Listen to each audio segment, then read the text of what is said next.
Audience first. I am thrilled to be on live today with two very special people, Maria Graham and Andreu. Did I pronounce Andrew right? What is the origin of Andrew? So it is of northern Spain Nice. origin, even though I am from Cuba, and in Spanish it's Andreu. Andreu. Oh, spicy. Okay. We got it. I am so stoked about this conversation because we are going to go through some pretty juicy insights from RSA last week. But before we dive into the juicy details, Maria, Andres, I want to know who you are, what do you do, and why the hell do you do it? Maria, how about you? Sure. Thanks, Dani. I'm super excited to be here. I've been a longtime listener of the pod. So thank you for asking me. I was like super excited. But hi, everybody that hasn't met me. My name is Maria Graham. I'm a senior account executive with a managed security service provider called Newspire. So I sell the things. I'm a seller in the cyberspace, and I do it because if there weren't people like me, we would have a hard time supporting and securing things. And I think the mission is a noble one. So I like to be a part of it in this small way that I can be. Andres, Man, who I have are to you? follow that. Yeah, I know, right? So Andres Andreu, I've been in this industry since 1992. Um, did my tours in the government, private sector, consulted all over the world, had my own startup to exit. Now I'm a CISO at a public corporation. And yeah, I guess I'm sort of opinionated because I've been around for a bit. Love it. I love opinionated people. So this is why we're here.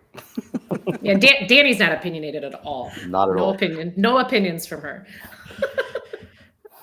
All right. The big question. Are you fully recovered from RSA? Because I am not. No, I have a tweak like right here in my neck that literally will not go away. I've used like the wand. I sat in the hot tub. I need to do what Meryl did and go get a post RSA massage. I think I'm going to try that tomorrow. Seriously, I think that was the most I walked in my life. 20K a day. I mean, I was an athlete and I probably walked more than I swam in my whole lifetime. Seriously, it was so much walking. So I am sore. Andres, you mentioned you weren't there the whole time. You've been there for how many years before? Well, this wasn't your first gig. No, this is like I think my 12th. Like Whoa. I've been I went there when I remember you could walk the entire vendor showroom in like 20 minutes. It took me 3 Talk days. about that. Like, talk about the evolution that you've seen over the Yes. past decade, because this was both Dani and mine's first show, right, Dani? Oh, okay. Yeah. Look, you have to go there with the right mindset. Like you have to prepare yourself, no offense to any salespeople, to hear every fucking possible sales pitch on the planet and just go, okay, like sure, you can solve all my problems. I get it, and just go on to the next one. And I think if you go there with the right state of mind, the right pair of sneakers, the right, type of underwear, the right, enough Tylenol, right, to deal with all of what's going to come about, you can make it a positive experience. But, back some time ago, it wasn't so much of a vendor showcase as it was really impressive speaking sessions Mm. and important meetings with either vendors or partners or whoever would congregate within that time frame. I think things have been watered down quite a bit, in my opinion, and so I think the value has changed. Right? Mm. Uh, Why do you think things have been watered down so much over the years? I remember the day when speakers were sought after because they were experts. Like you got on stage and you added a lot of value to the crowd. You brought some expertise to the crowd. Nowadays, people get picked because of their title and who they work for. They're not experts because I've sat through some sessions that I sit there and I'm like, okay, I'm not a rocket scientist, but this person clearly has no clue what they just said. You could tell somebody prepared a speech for them. These are your talking points. And, these are people that know how to speak publicly and they can make it sound good. They give off they put on a good show. But if you know what you're talking about at depth, you sit there and you're like clueless and just move on. And unfortunately, call me cynical. It might come with 31 years in this field, but I see a lot of that now. Maria, any color commentary there?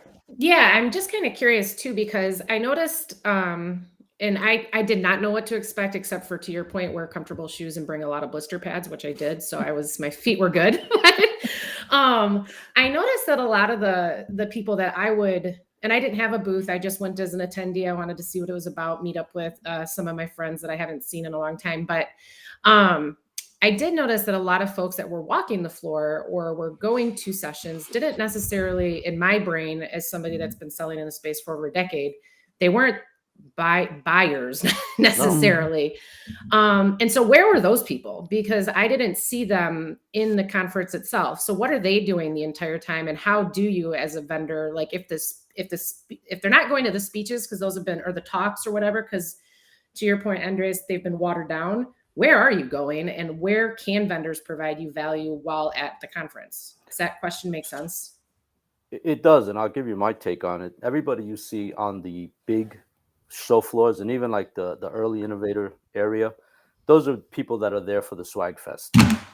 Nothing more. Don't kid yourself as somebody who's trying to sell a product. The real buyers are in meetings or private sessions in the surrounding hotels. And that's where you have to go work your magic. The problem is most of the vendors, they spend the money on the booths and they don't realize that the people that have the authority to sign a check, they're not even going on the floor. It blows my mind that, millions of dollars is blown away to the wrong audience for the wrong reasons on the expo floor.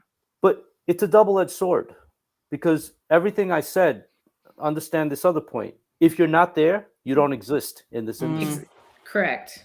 It's the weirdest thing. It's like, don't go there expecting to, fill your pipeline when you go back to work next week, right? But if you're not there, then nobody knows who you are. Even if you don't expo, but you're there in the periphery? Well, that comes down to how good you are at networking, right? Well, I'm really good at that, so I did a great job. Okay, so you're good, Maria. But you know what? My leader and I were just talking about that yesterday as kind of a postmortem on how the show went, what I learned, who did I meet, that kind of thing. And it's just crazy to me. People are saying we're in a recession and we don't have the money, and there's all these layoffs we're seeing in the industry. Yet people are spending hundreds of thousands of dollars on these huge, crazy booths. So are we? What's that? And two, like the thought was, Maria, well, were you successful? And did you achieve what you wanted to achieve by going? And the answer was 100% yes. Not because I came back with pipeline, but I came back with like meaningful connections with folks that I normally would never have had the opportunity to get a seat at the table at. They know my name now. They know my kid's name. They know where I work. They don't need anything I sell today, but now at least they know who I am and that I exist in the ecosystem, if that makes sense.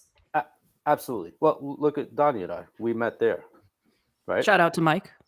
Right. So Mike introduced us via email, and we were trying to get on a video chat, but schedules couldn't align and this and that, and we just met up there. And I think she's cool as hell, not because she's on the video, but likewise, man. Likewise. Like it from a networking perspective, I think it's invaluable. You have to be there. But what I would say, Maria, is this. It would help. I'm not a salesperson, but I think it would help if you go with sort of, even if it's a fuzzy list in your head of who you want to meet up with, right? And then literally seek those people out. Yep. Right. Because to me, as a buyer, and by the way, I've been on both sides, right? I invented a couple products and lived that journey. But as a buyer, it's very valuable for me to shake your hand, have a conversation with you, even if it's just 5 minutes, right? Like there's an interaction that's very personal. And that makes a difference in the way we perceive salespeople. How come? Because I was just going to ask. Look, there's nothing worse than a salesperson that, kind of injects himself into your circle, gets you to buy something, and then disappears. That's the worst. There's no relationship. There's nothing, right? So you may get me that one time, but don't think that me and my peers don't talk. Because then everybody's like, yeah, no, that one, forget it. Just, you're never going to see her again. The salespeople I deal with, I've dealt with for many years because we've established a relationship.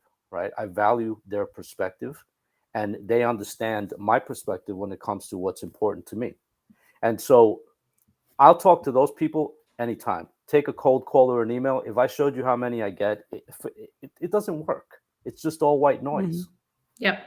You said something really critical, and I'm sorry I interjected because I want to noodle on this a little bit longer. Perspective. A salesperson has a perspective. Maria, how does a salesperson gain a perspective? Because you can't just come and shake hands and that's it. Like, you actually have to stimulate the brain, right? And have a conversation. What is a perspective? I don't know if that question makes sense. I think it does, if I hear correctly. And I think I know how I do this. I don't know how everybody does it, but to me, before, if I go, like, Andres, to your point, I knew there was like 6 people for sure I definitely wanted to meet. So I have to do research, like, who are they as a person? Where are they going to be? Like, a great example is Alan Alford. I've always wanted to meet him. And he posted months ago that he was going to be hosting fireside chats at the W, and anyone was welcome to come over and shake hands. A week before RSA, he posted something that said, I told you guys where I was going to be multiple times. Why are you guys still sending me DMs saying, hey, I'd love to connect. Where are you going to be? Or where's a good time and place, right? So do your research, figure out what people are going to be up to, and then try and understand them as much as you can as a human, and just look at their background. Right? Where did you grow up? You said you were in government work. Okay, so what does that mindset mean if that's where you started your career? Because a lot of times you can figure out a lot about how people think and how they behave, or might potentially behave, based on just stuff you can find on a quick 10-minute scan of a LinkedIn profile, if they're on LinkedIn or whatever. Understand the company at a high level and what they do, and what maybe some challenges would be, and what type of CISO may be supporting that type of organization, right? If it's a startup-y, really cool stuff, maybe that's your build mode, versus somebody that's maybe in healthcare and is focused more on compliance. So understand what might be like important, and then look and see who they know that you know. And always leverage that as much as you possibly can. Because if I can get Dani knows somebody, and if I say, Dani, I'd really like to meet this person, is it possible to garnish an introduction while we're at the convention? That's a lot easier for somebody like you to say, okay, I know Dani, she seems so cool, and she seems to think Maria's okay. Let's have a quick chat. So that's the approach that I would take with any of this, whether I'm at a conference or not. But at conference in person, I don't think I told anybody where I even, like, what I do. I just, Maria with Newspire, we're an MSSP. What are you here doing? So, like, also cool it on the pitches. It's not a time to make a pitch. It's a time to make a relationship and a human connection. If that makes sense. Did that answer your question, Dani? It did. It did. I like the pragmatic advice there. We're all about that. Andres, do you have any kind of comments to add to that, or in terms of opinions and perspectives and how to get that going? I think, Maria, you are spot on, and I was sort of chuckling listening to you, because you almost described, so I did start my career in federal law enforcement, and you almost described how an investigation takes place, right? You have to do your recon, you have to surveil, right? You figure out as much information as you can about the targets, their behavioral patterns, do they have weapons in a facility that you're going to go, kick a door down and all that. And that builds a profile so that you go in with as much intimate knowledge as possible. The worst thing you can do is walk up to me and look at the tag that says where I work and go, oh, what do you do? Dude, like, just get away, right? Like, if you want to talk to me, understand something about me before you just kind of walk up to me, and it's a different dynamic, right? Because that right there, you just kind of turned it all off. But if you come up and you already know some stuff, first of all, you got my curiosity, because I'm like, oh, so you stalking me or you did research? Like, either way, good for you. You know your target, right? And so it's just a different dynamic. But I like the way you described it. Well, and it's almost like anything else you would do, right? Like, if somebody comes up to me on the soccer field with my kids and says, hey, do you guys play baseball? Why would you start with that? Like, I'm at the soccer field. Like, let's go with what we know and what we might be able to strike up a conversation on. It's like anything else. And I think the other thing is there's too many people that see human beings as just another way to hit their quota, instead of seeing them as like human beings. So like, if you start the dialogue with the, I want to make a human connection with you. And yeah, maybe you can help me later on down the road. I just had a conversation with a CISO because I'm trying to figure out how to use AI to help my thing. and I don't know how to do it. And I pinged him, and because he's really into this stuff, and he's willing to help me figure out how I could potentially leverage some of that stuff, or if it even makes sense, right? So building on those relationships, and then when something happens and maybe MSSP services are on your roadmap, because that's the other thing. If they're not on your roadmap, my guess is you're not going to buy them. So let's not waste time with pitches, right?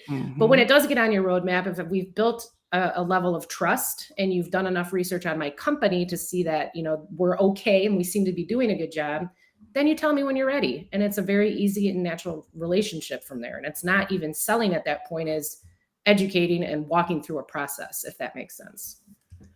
But that you just touched on a super important point. This is me on the buying side. If I wanted your product, I would have already done my research, and I would have reached out for us to talk, because it's not like I don't know what I'm doing. I know what I need. The worst thing you can do, especially coming with these fucking rude questions, they'll send you a couple emails. Oh, so since you don't care about security, can you point me to somebody? Dude, I do this for a living. Like, shut the fuck up and take that, nickel dying psychology somewhere else. That does not work here.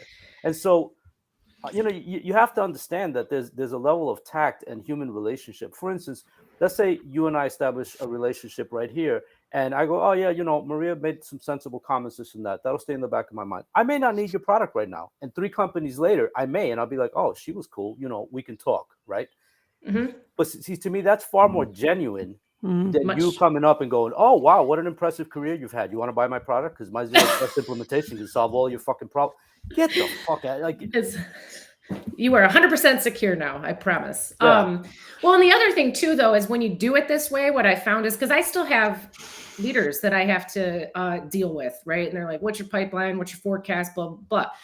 What I found, though, is my forecast can be super tight, and I can also ask for favors by the time I am working in a sales process, and I can just be transparent and say, hey, it's end of quarter, you're moving forward.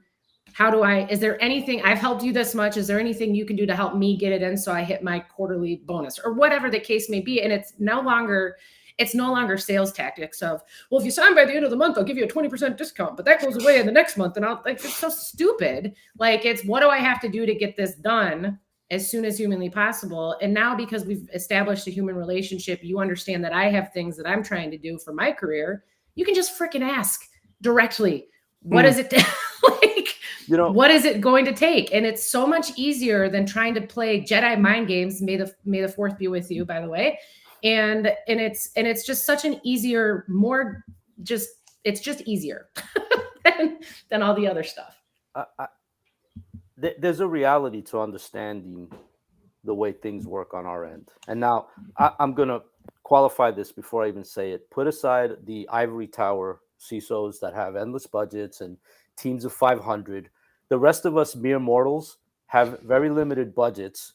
And it's not like I have a $500,000 buffer in Q4 to just, throw it out at something. And, if I don't use it, I lose it. In the real world, it doesn't work that way. Like I said, unless you work for one of those firms, which, those people, that's a different breed of animal, even though we all have the same title. So, you have to understand that timing matters, right? Like if you get my attention to solve a real problem and it makes sense to me, and you catch me at the right time of the year when I'm I'm on the next budget cycle for next year, you have a chance of getting in. If you think you're going to get in, for instance, this year, once my budget's already established, there's no way. Even if I need your product, I just don't have the money. The budget's already, designed, lined up, and probably used. So that's just reality. And that's why that relationship capital goes such a long way, because you'll be top of mind when you're going to start evaluating something happens. things. Yeah. Tracy just said something in the chat about back to the RSA stuff. It's a total pitch show. I have my thoughts on that because I got pitched also as an attendee, but I would love to hear kind of Dani and Andreas what your thoughts were on some of the pitches that you did here. So I will touch on this, and this is a beautiful segue because this is a huge miss, and I wanted to talk about hits and misses on the show floor or just in general at the show. from my perspective, coming in on the marketing side, right? I've been in marketing for quite a while. I was just blown away with the fact that the marketers who were staffing the booth could not articulate what they did in simple terms. I was actually open to it. Like, tell me what you do. Yes. And I was blown away that they could not tell me what they do, why they do it, how they do it, and for whom. For whom was the prime. I mean, I think that's a huge disservice to the marketing community that works for vendors. And I'm still trying to figure out why there's such a huge gap in training those folks and just relying on the SEs. Like, I know that I had a lot of access to materials, and I was curious enough to nudge and hound everybody to understand what it is, why, get all the material I need to be enabled. But that just blew me away. I'm gonna. You go ahead, Maria. No, I feel like you're gonna fucking unleash yourself. Oh yeah, there's some heat coming on that one because you're touching upon something that is a fundamental problem with this entire industry. First of all, this entire industry, from a knowledge and skill set perspective, has deteriorated to a point of pure disgust to people like me. Wow. There was a time in this industry when you had to know your shit to be good. Mm-hmm. Now, it is just unbelievable. The stuff that I run across, you just sit there and you're like, what, did you like watch a YouTube video and weasel your way into a position somehow, and all of a sudden you have this title? And so those marketers, I can't even blame them, right? Yeah. Because marketers are now talking to people with these fluffy titles Mm-hmm. that can't even ask a challenging question back because Mm-hmm. they don't know anything. They don't understand anything except concepts, right? Yes. And so now all of a sudden you run into someone like me who can actually talk to you at a TCP flag level if I wanted to, because I've actually designed and written code for networking products. You think one of those ivory tower type CISOs is going to have the same type of conversation as me? No. So they don't even ask the difficult questions. So marketers and sales engineers, by the way, as well, don't even have to have a level of depth that someone like me would consider valuable, because the target audience that they mostly deal with are absolutely, I hate to say it this way, clueless. And so, mind you, it's something that's impacted the entire industry, because now what are considered security professionals of today, to me, are users of products. Doesn't mean you understand much of anything. It just means you know how to use a particular product. And to me, that's a deterioration of this entire industry. I couldn't agree more. And so, yeah. Go ahead. No, keep going. No, like, look, I was in pen testing before everyone and their grandmother was. Okay, I wrote a book on pen testing in 2005. It got published in 2006. Back then, you had to know your stuff. You had to do your stuff manually, right? If I touched upon tools in my book, it was to reinforce a point that I was making of knowledge that you had to have. I've met pen testers in today's world that literally, if you take their tool sets away, are useless. Useless. Yeah. And so that right there tells you that the industry is at this, to me, a point in crisis, because the knowledge is just kind of disappearing. Yeah. Right. It's almost like there's not enough of people understanding like the basic guiding principles, like the big overarching guiding principles, and instead are focusing on the one or two things way down here that they can use for whatever they're doing. But if you don't understand this, you can't do this effectively regardless, because what happens when the tool sets change? So I think that makes sense to me. Yeah, look, at the end of the day, it is legitimately a fundamental problem. Well, it is, but also not just the tech, and just because before you go on here, Andres, it's not just the practitioners though, because listen, if I'm a seller in a technical industry or whatever the industry is, and I can't speak about 5 inches deep about all of the things that may or may not be applicable to my client's environment, what am I doing? Like, you need to be, we also, I mean, and that's on like and most companies will give you training, but no, my company does not give me technical deep training. They give me sales training. I have to do the technical training on my own, using my network, using resources, so that I can be better when I'm on a call. So that when you ask me a question, I don't sound like a freaking idiot 99% of the time going, oh, I have to chase that one down. So I can't tell you the countless times in my career that I've heard this. oh, nobody's ever asked me that. And I sit there and I'm like, really? Like, that just tells me the people that they've dealt with either don't care, so they won't bother asking, or just don't know. Right? Now, Yeah. you could be telling me that the same way somebody goes, oh, that's a great question. You know, that's a crock of shit, right? They're just trying to make you feel better about your question. You could be telling me that to make me feel good or whatever. But I think legitimately, watching the way they say that to me, I think legitimately they've never been questioned at that level where you say, now, listen, you came to a gunfight with a knife, right? And then what's the next? Oh, look, I'll go get one of my engineers. They'll be, it's like, well, then we just lost trust. Right. We wasted time here. I will say though, I'm pretty good. There's not too many questions that I get asked with an SC on the phone that I have to be quiet because it's not my place to answer. They want to hear the technical person, but I can usually answer 99% of them. But if I do hear something I haven't heard, I will just be honest and say, I've been doing this here at 11 years, and that is a weird one. I don't have the foggiest idea. I'll have to go chase it. But they're usually like, somebody wanted to know what language our developers write in, and I was like, what? Why? I didn't understand. I was like, that's a weird one. See, that and I had matters. to go chase, but it does matter. Because it that's does a question matter. I would ask. Exactly, and now I know the answer. So Good. It's good. But you're never gonna. I mean, I think there is gonna be stuff as even more technical salespeople. You just don't get those types of questions all the time, so you're gonna have to chase them. I also think, to Dani's point, one of the things at RSA specifically, I was surprised because I remember seeing in years past a lot of like buzzword bingo and all the acronyms and all that kind of stuff, and I didn't feel like I saw a ton of that. There was some, but I didn't feel like there was a ton. I saw more very confusing like slogans, like no context.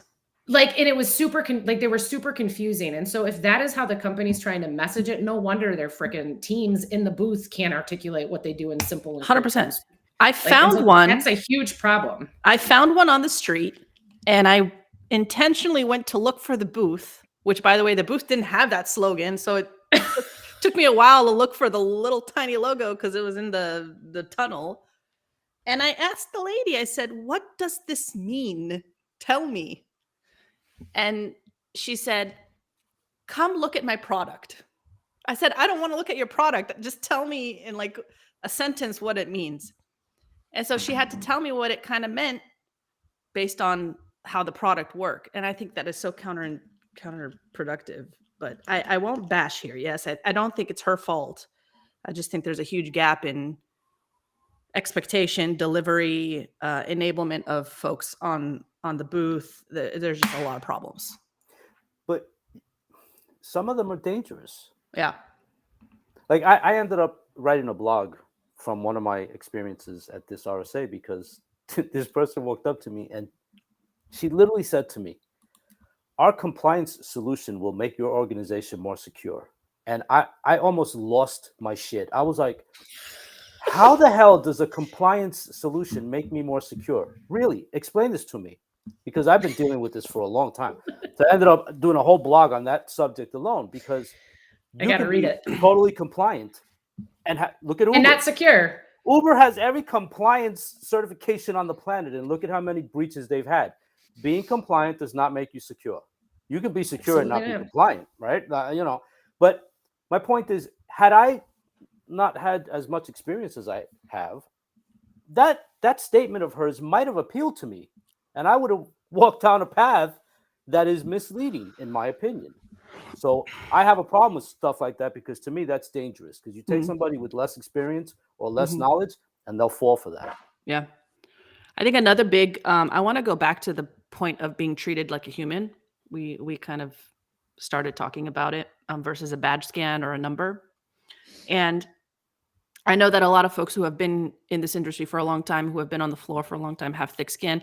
I took it personally when I wasn't listened to and treated like a badge scan. Like I approached a couple booths and I didn't even get a word out.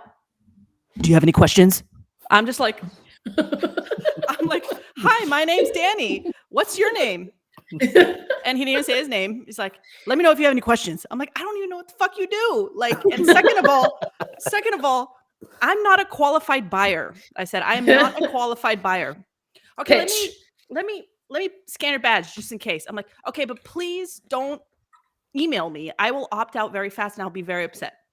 And I checked my phone. I'm just getting an influx of emails. Intentionally, I let people scan my badge after saying, please don't email me, make note.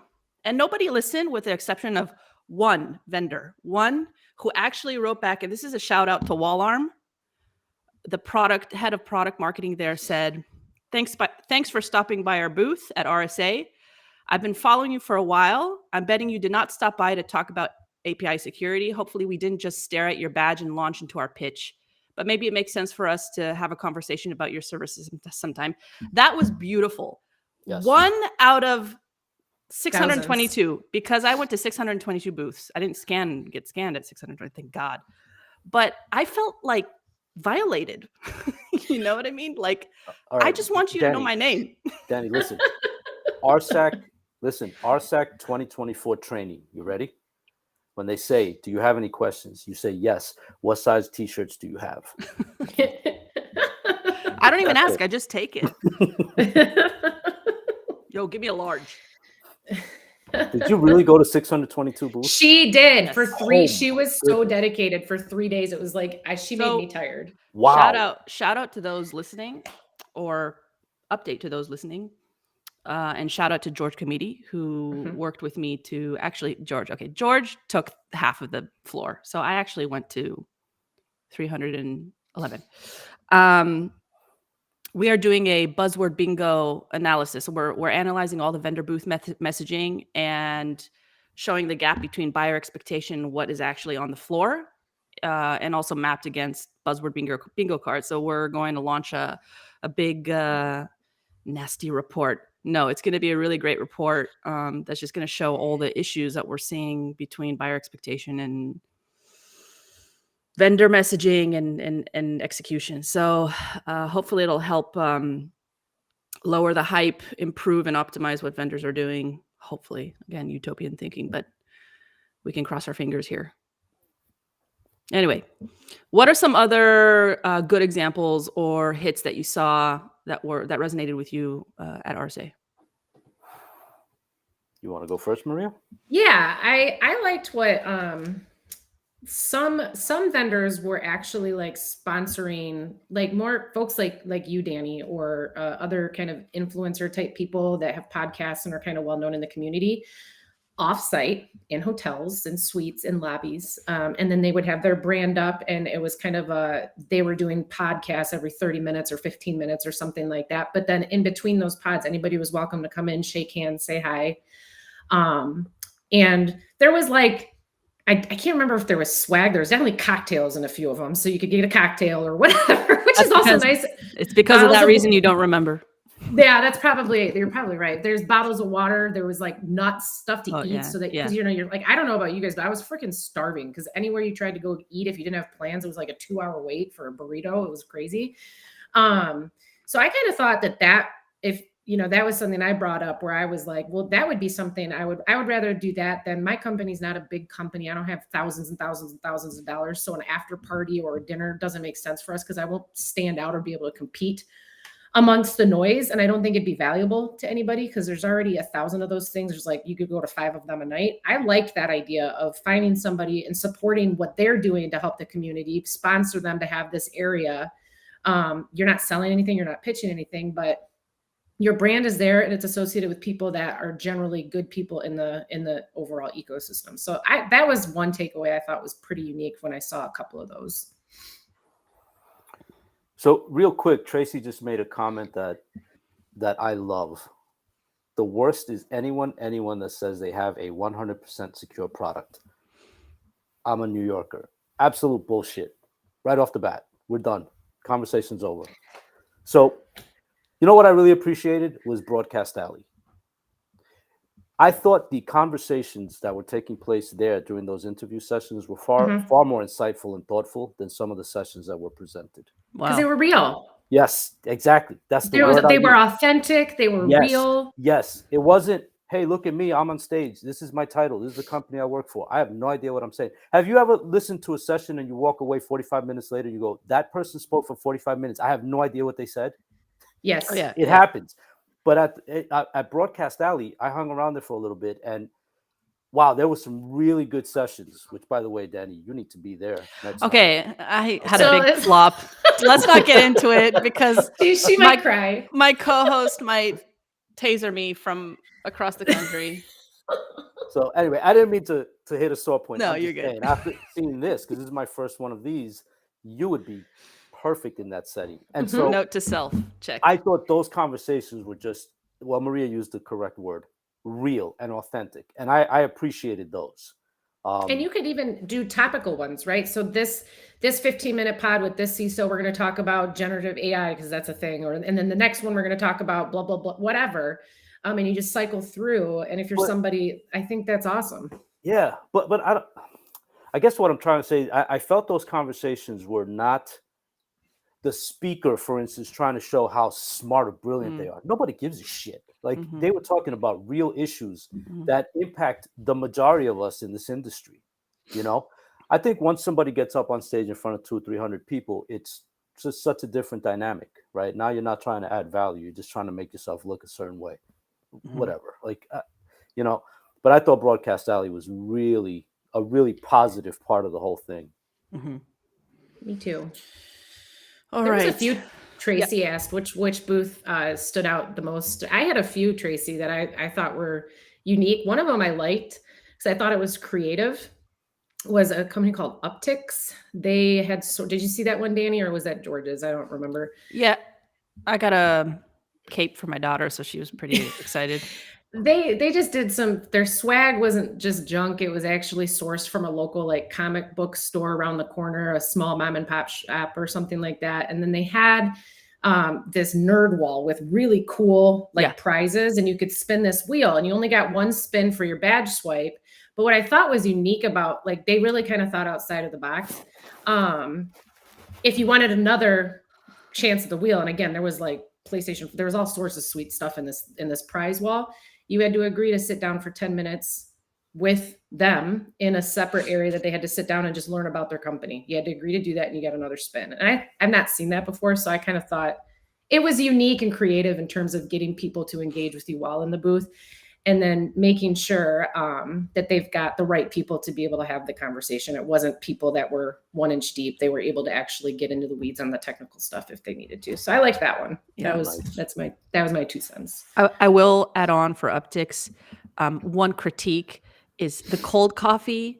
Make sure it's coffee and not jet fuel, because that was strong shit. I was so jittery. That was some strong shit. And maybe that was intentional because I was running on fumes by that point when I hit their booth. But to be honest, like for me, there were some cool ones that I saw, and from my eyes, I like branding, I like artwork and all that kind of stuff. I think there are ones that were very beautiful.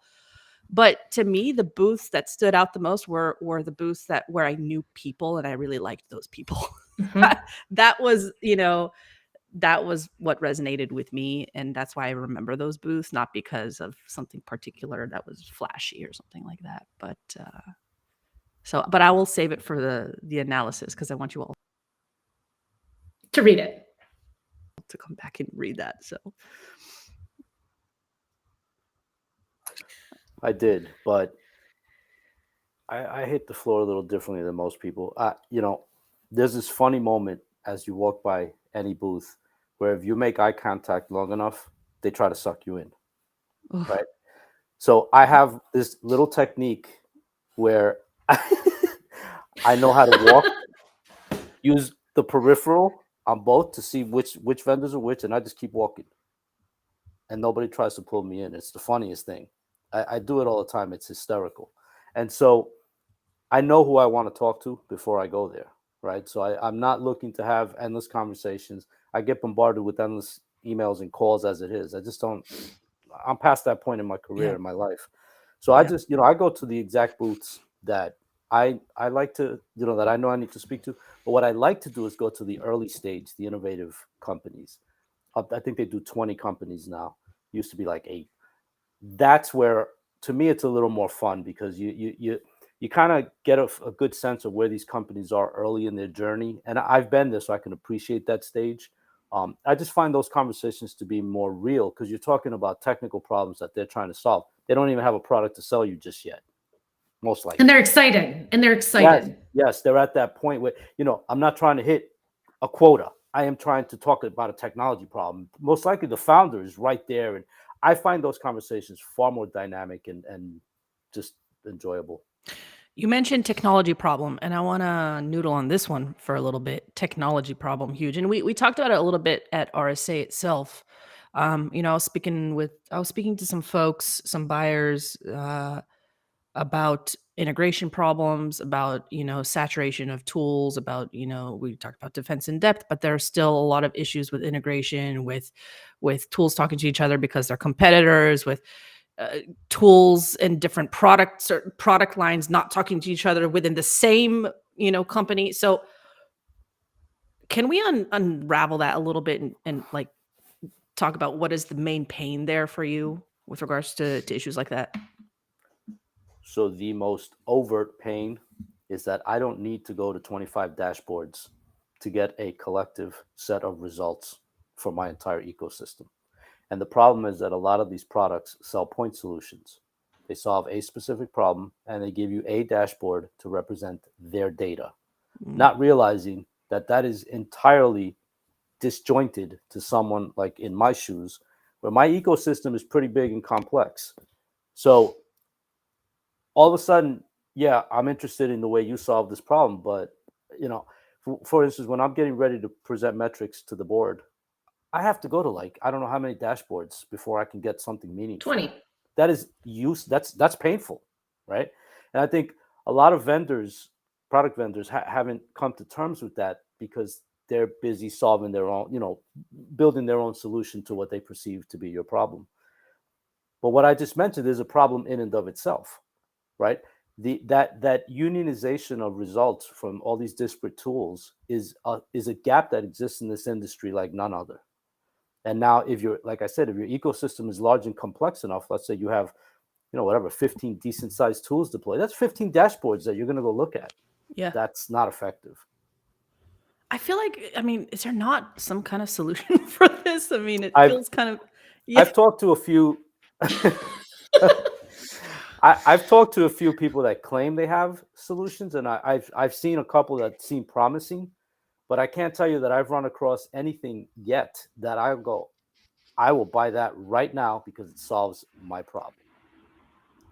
Maria, you wanted to mention something with the hand raise and no, you're like, who can solve for that? And I'm like, we're starting to be able to, but I'm gonna go tie down here and we'll talk about that later. But that is a huge problem, though, and I think that's something that when you start thinking about the saturation of the market and all of these point product solutions, it's gotten so bad in the last 10 years because there's 47 things that all solve for the same thing, and they all don't play well with each other. So like, it would be great if like there could be a group of them that would make friendships that allowed for APIs into one another so that you could put all the things into a thing and call it a day. But another key point, because you just triggered it, Maria. You can have the greatest solution on the planet. If I already have one, it's very difficult to uproot it. No matter how much, no matter how much I may like what you've built, it's not as simple as you coming in here wowing me and I go, oh, I'll get rid of them tomorrow. Right? There's a contract, there's a depreciation cycle. There are all kind of challenges. Like, as a salesperson, I think it's unrealistic for you to expect your superior product to just be able to uproot anything, right?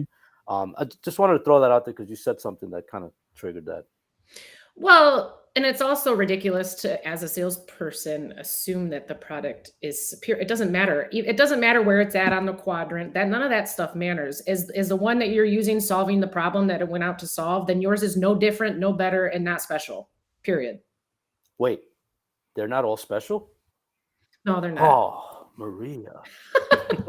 I can say that I'm not a product company. I'm a services company. So we use all the products. So we don't care what products people are using. Is it solving the problem? Perfect. Wait, you mean, if not, find one that is. You mean you wouldn't give away a trophy for 13th place? No. Okay, good. I'm reading some comments here. Whoa, it's blowing up. Okay, we have a lot of questions. One other thing I'll say about the booth before you do the questions, I found there was a couple of booths that I walked into and they were live streaming something, like whoever was in there was like live streaming. And then they would be like, and I can't, I'm not like, there's a lot of input coming at you at these shows. So I don't see the camera, right? Like I didn't see it. And they would be like, oh, we're about to go live. Can you get out of the frame? What? Like the whole point is to fucking bring people into the booth. And now you tell me to I get out of here. I don't that was like, I don't know who I was with, I think my colleague Mike, but I looked at him and I was like, that was confusing to me. Yeah. And they happened like 2 or 3 times. That was the only other thing I thought was really weird this year. Yeah. Is where people were choosing to do that and how they were going to how that impacted traffic. All right. We have a question. I don't know by who, because I can't see it on the LinkedIn, but I can see it here in our streaming device. What are your thoughts on the need to play the same game as the biggest vendors, following their lead and speaking in their language they do? No, I would say that. But I know a concern I hear is that if we don't have some level of alignment, we may be seen as too unique to be viable. The risk of trailblazing, being excluded as too unique or not the right base feature set, not possible to get third-party analyst references, etc. That confuses me a little bit, but aligning with big vendors, should we not? So if your target audience is the type that will rely on Gartner Magic Quadrant, you better be aligned, because otherwise you'll have no chance. I'm not saying I agree with that target audience, but I am saying that target audience exists. And in a lot of the larger corporations, they do rely on those type of analysts' data points to make their decisions. So that's one. Two, having lived the startup journey to exit in a market that kind of was in its infancy and didn't even exist, I can tell you that it's challenging to try to talk to those buyers, those potential buyers, because you just don't exist. Or they may even see you as so niche that they don't even understand what area, what segment of this industry you play in, right? Or like, are you an NG firewall? Are you an industrial firewall? Are you like all those questions start to come to play. So I think the analyst reports add a little clarity for some people, but if you want to compete for that target market, unfortunately, and I don't like what I'm saying, I'm just giving you the truth, you have to play in that space. You have to show up on those charts. Because, like, for instance, I guarantee you, whatever solution you have, you go try to sell it at Wall Street and you don't exist on a Gartner Magic Quadrant, they're not even going to talk to you. Well, you shouldn't be trying to sell at Wall Street at that point. You got to go for broke, right? You got to aim big here. Well, there's something to be said about making sure you understand how mature you are, like as to who you should be servicing and aligning to as well, right? So I think, but I do agree with you entirely, Andreas. Like, sometimes it doesn't, even if you do have a unique differentiator, that's something that is unique to your company. That's not maybe what you lead with. That's maybe like 2 or 3 conversations down the road and say, oh, by the way, we also have this. It's a little bit different from this thing or whatever. But to me, if you want to get your foot in the door and you're not one of the 800-pound gorillas, and they just say, well, how do you compare to SentinelOne? We do the same thing they do. We're the same thing. That's it. We're just like that. Just get even and then differentiate, I think, is the name of the game. So that's the other thing too, that obviously they have people with larger brand presence have a lot easier time, a lot of times, getting in the door just because of what the brand is and the reputation, where there's smaller companies that are just as good and maybe even better that can't even have that first conversation because no one knows who they are. So if you get the conversation as a smaller organization, get even is my advice, and then differentiate after that. Yeah, value add, right? If you can show any value add at all, I can tell you that would pique my interest. For instance, I went into an environment, they had a major SIM in place, major, expensive, and it was not really doing what the company needed. So I got rid of it and I replaced it with something that is far more effective. Lesser known name, but far more effective. But but those are difficult projects. I'm not trying to trivialize it.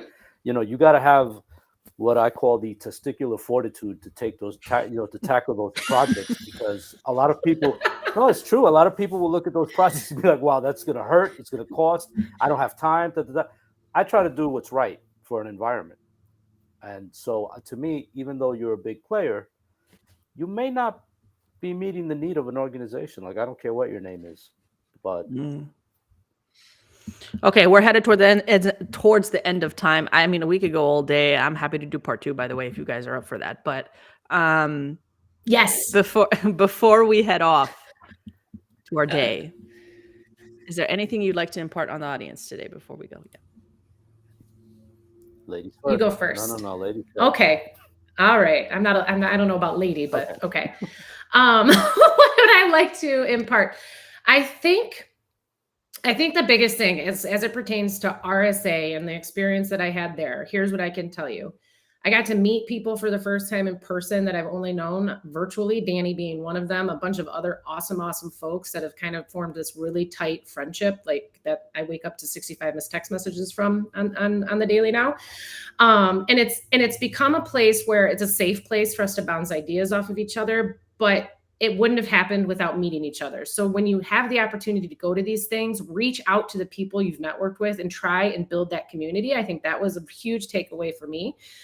I think, to Andrea's point, the buyers aren't at the floor. So take the floor with some do it. You need to experience it, especially if you've never been, to kind of understand what that's about. But do the research as to where the people that you're trying to get in front of are most likely going to be, and come correct with a reason for them to want to engage with you as a human. That would be the second thing. And the third thing is, don't be afraid as people, and this is for the sellers in the room, don't be afraid to use your network and ask for help. Like, hey, you're going where? Holy cow. It would be awesome if there was a way that I could get invited to that. I will be quiet. I won't try and sell anything. I just want to get in front of these people and get to know them.